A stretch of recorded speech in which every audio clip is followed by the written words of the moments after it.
Spring, 1795, a windowless room on the second floor of the Temple Tower in Paris. The door is bolted from outside. There has been no light in the room beyond what bleeds under the door for an unknown number of months. Inside the room, a child is lying on a wooden bed. He is 10 years old. His legs are deformed from prolonged disuse. He can no longer stand. His skin is covered in sores. There are scars on his back consistent with beatings. He has not been outside in 14 months. He has not been touched by another human being in approximately 6. He has not spoken in months. Food is passed through a slot cut into the door. He no longer reaches for it consistently. His name is Louis Charles. He is 10 years old, the son of a king and a queen, who are both already dead. In the eyes of one faction of France, he is Louis XVII, the rightful king. In the room he is in, he is a problem the state is solving by leaving him alone in the dark until he stops being a problem. One floor above him, in the same medieval tower, his sister is awake. She is 16 years old. She has been listening to him through the floor for months. She used to hear him crying. She is no longer sure when the crying stopped. His mother's death took the time it takes a blade to fall. His death took 2.5 years, alone in the dark, while the sister, who was the only family member he had left, listened through the floor and could do nothing. This is not a story about a guillotine. The guillotine was the mercy. This is a story about a locked door, a bolt undisturbed. And what happens to a child on the other side of it when the world that put him there decides it is easier to forget him than to kill him? The room he is in now is not where this started. To understand how a child ends up like this, you have to go back 2.5 years, to a family that was still, nominally, together. August 1792. The royal family is moved into the Temple Tower in central Paris. The tower had been built by the Knights Templar in the 12th century as a fortress. The walls were nearly 9 feet thick at the base. The structure had no exterior windows on the lower floors.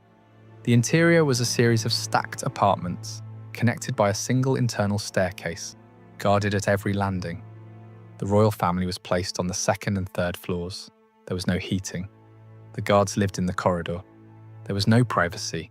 There was one small window in each room, set high in the wall, narrow enough that an adult could not have fit through it. To the public, this was not yet imprisonment in the brutal sense. It was confinement.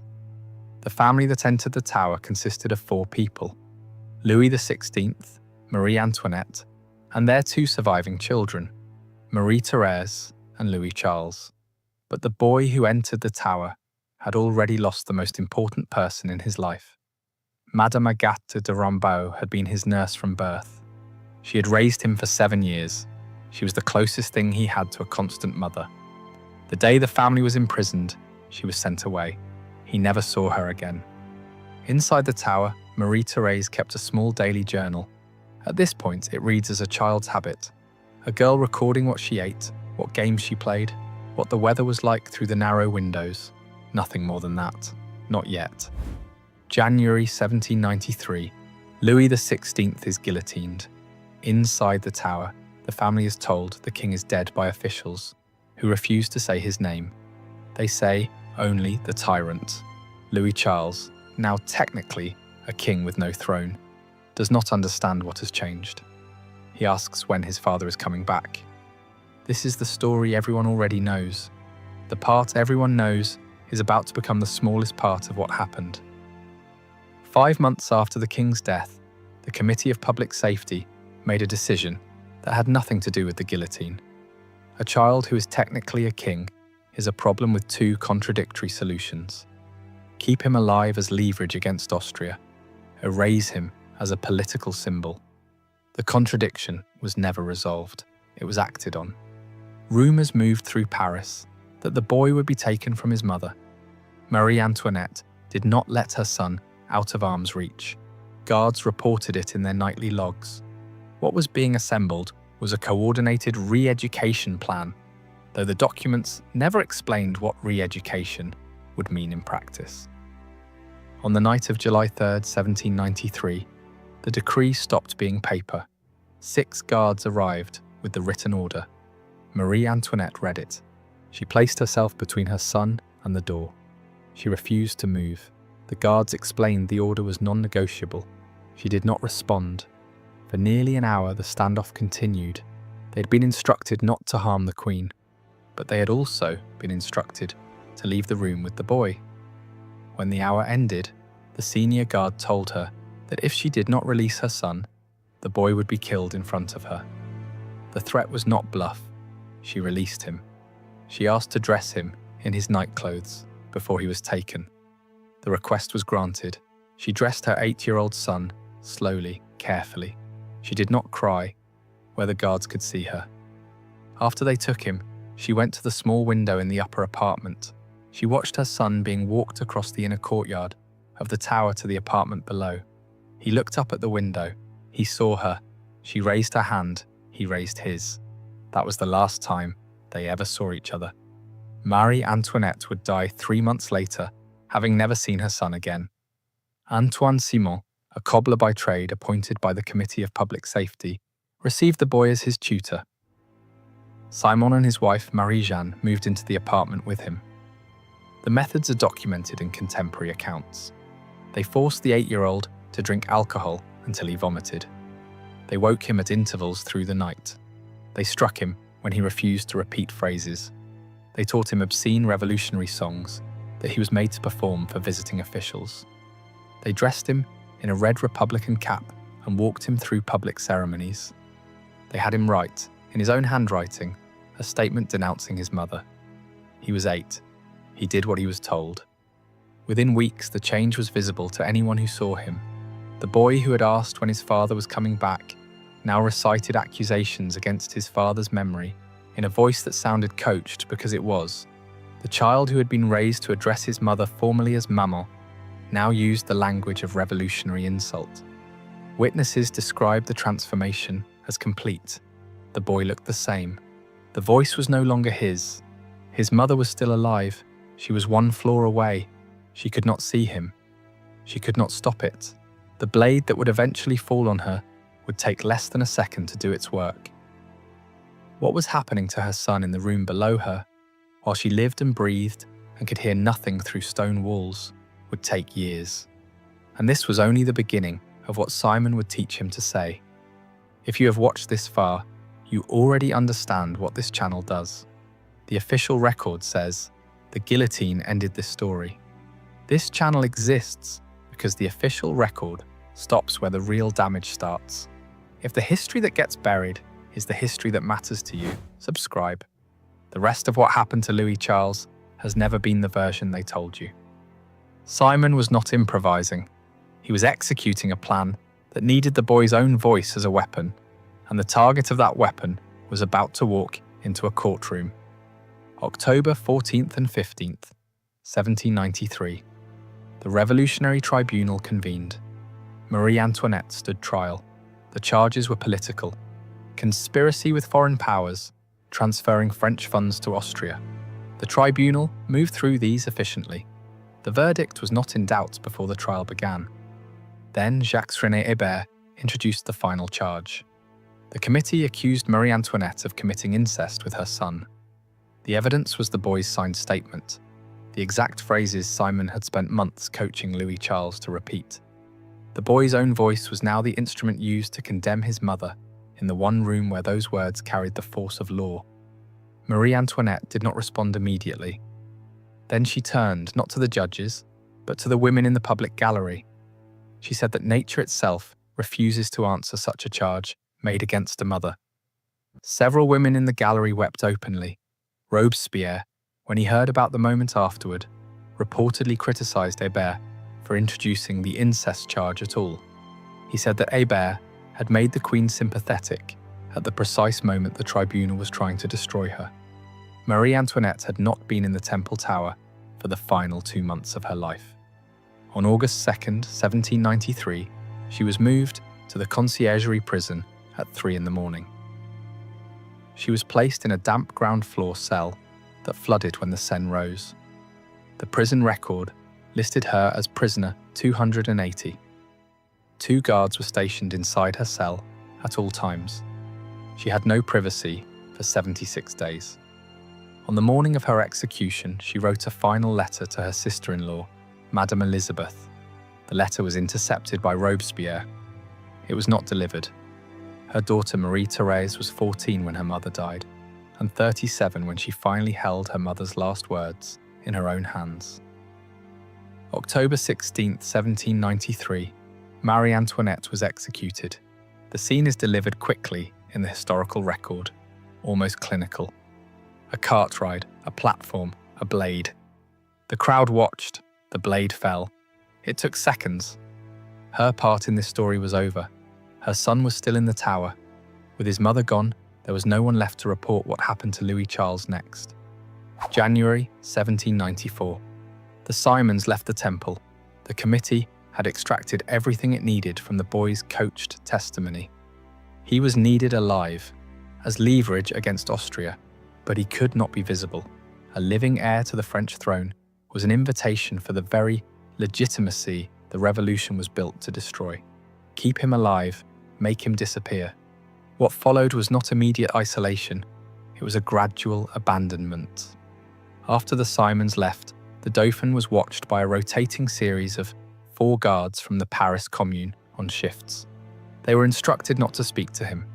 They observed him through a small grille cut into the door. They were not authorized to enter the room. He stopped eating regularly. He stopped washing himself. The room was not cleaned. By March, the conditions had deteriorated to a state visiting commissioners refused to record in writing. One commissioner who saw the room in May 1794 wrote only that the smell was unbearable and that the boy was covered in vermin. The commissioner recommended immediate intervention. The recommendation was filed and ignored. By July, the bolt on the door had not been opened in 2 months. He was moved into the windowless second-floor room. The bolt slid shut. No human entered the room for roughly 6 months. Food was passed through the slot. No one spoke to him. No one touched him. He was 10 years old. In February 1795, the convention finally allowed an official inside the room. The man chosen was Jean-Baptiste Harmon, a deputy of the convention. His account is preserved. He entered the room and found a child sitting motionless on the wooden bed. The child did not look at him. Harmon spoke to him. The child did not respond. Harmon asked if he wanted anything. The child did not respond. Harmon has asked if he was in pain. The child did not respond. Harmon spent nearly an hour in the room. The child did not speak a single word during the visit. Harmon left and wrote a formal recommendation that the boy receive immediate medical attention. The recommendation moved through the convention's administrative channels for the next 3 months. By the time medical attention was authorized, the Dauphin had 5 weeks left to live. He was not entirely unwitnessed. 1 floor above him, his sister was still writing. By the summer of 1794, Marie-Thérèse was alone in the tower. Her aunt, Madame Elizabeth, had been guillotined on May 10th. The guards refused to tell her aunt had died. She did not learn of the execution for weeks. She had no one to speak to. She had no idea whether her mother was alive or dead. She had no idea whether her brother was alive or dead. She was 15 years old. The committee allowed her 2 books, a copy of Voyages by La Harpe and a prayer book titled The Imitation of Jesus Christ. She read both repeatedly until she had memorized them. She asked for more books. She was refused. She asked for news of her family. She was refused every time without explanation. On May 11th, 1794, the day after her aunt's execution, Robespierre himself visited her in her room. There is no record of what was said. Robespierre would be guillotined 2 months later. Marie-Thérèse Charlotte's journal, written during her imprisonment in the Temple Tower, is preserved and held today at the University of Pennsylvania. It is one of the most remarkable documents to survive the terror, not because of what it says about the revolution, but because of what it records about one room in one tower that the revolution wanted no one to remember. Marie-Thérèse was confined elsewhere in the same tower. The acoustics of the medieval stone structure carried sound between floors. She could hear him. She writes in her journal that the sounds reached her at night. She writes that she expected to die in the temple. She did not write about hope. She wrote about what she heard. The journal is one of the only first-person witness records of what was happening to Louis Charles during his isolation. It survived because she survived. The revolution released her in December 1795, 6 months after her brother died, in exchange for French prisoners held by Austria. She walked out of the tower carrying the journal. June 9th, 1795. Louis Charles died at the age of 10. An autopsy was performed by Dr. Philippe Jean Pelletan. The cause of death was recorded as scrofulous infection, tuberculosis of the lymph nodes, aggravated by prolonged confinement and neglect. The physical evidence of what the locked room had done to him was documented, measured, and written down. But Pelletan did something else. He defied his orders. During the autopsy, he removed the boy's heart.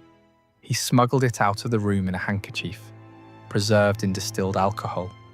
One man, standing over the body of a child the state wanted erased, refused to let the system finish the erasure completely. The body itself was not given a marked grave. After the autopsy, the Dauphin was sealed in a plain wooden coffin and transported, at night, to the Sainte Marguerite cemetery in the Faubourg Saint-Antoine. He was buried in a common grave. No marker was placed. No record of the exact location was preserved. The committee announced the death the following day. They refused to allow Marie-Thérèse, still confined in the Temple Tower 3 miles away, to view the body. They refused to allow her to attend the burial. She was not informed of her brother's death officially. She learned of it from a guard who mentioned it casually several days after the burial had already taken place. She did not write in her journal for weeks afterward. The heart did not go into the ground with Louis Charles. It went on a journey of its own. Pelletan kept it in his house. It was stolen by one of his students. The student's widow returned it years later. It was given to the Archbishop of Paris, sealed in a crystal urn, and placed in a chapel. In the Revolution of 1830, the chapel was sacked and the urn was smashed. Pelletan's son recovered the heart from the rubble. It passed through the Bourbon family in Spain, carried across borders, hidden, forgotten, remembered, doubted. For 2 centuries, more than 100 men claimed to be Louis Charles. The most famous was Karl Wilhelm Naundorff, a German clockmaker who convinced enough people that the Dutch government buried him under the name Louis XVII. The imposters proved one thing: even the public refused to accept the boy was really dead. In the year 2000, 2 independent laboratories at the University of Leuven and the University of Munster tested the heart's mitochondrial DNA against hair samples from Marie Antoinette and her sisters, and against living maternal line descendants. The match was confirmed. The results were published in the European Journal of Human Genetics. The heart in the crystal urn was the heart of Louis Charles.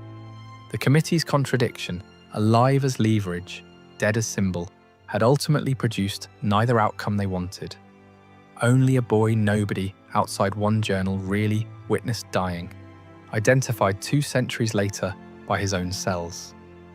Antoine Simon, the cobbler who had coached the boy to denounce his own mother, was guillotined on July 28, 1794, alongside Robespierre. He died 11 months before the boy he had been assigned to re-educate. The revolution consumed its own instruments, faster than it consumed the child it had locked in the dark. In 1808, Napoleon ordered the Temple Tower demolished. It had become a pilgrimage site for royalists. The 9-foot walls that had held the family were pulled down over 2 years. The remaining foundations were cleared under Napoleon III in 1860. Today, the site is a public garden called the Square du Temple in the 3rd arrondissement of Paris. There is a playground for children. Silver paving stones set into the street mark where the tower once stood. Nothing else remains. Marie-Thérèse, the sister who had listened through the floor, survived. On the night of December 18, 1795, the evening before her 17th birthday, she was taken from the Temple Tower and sent to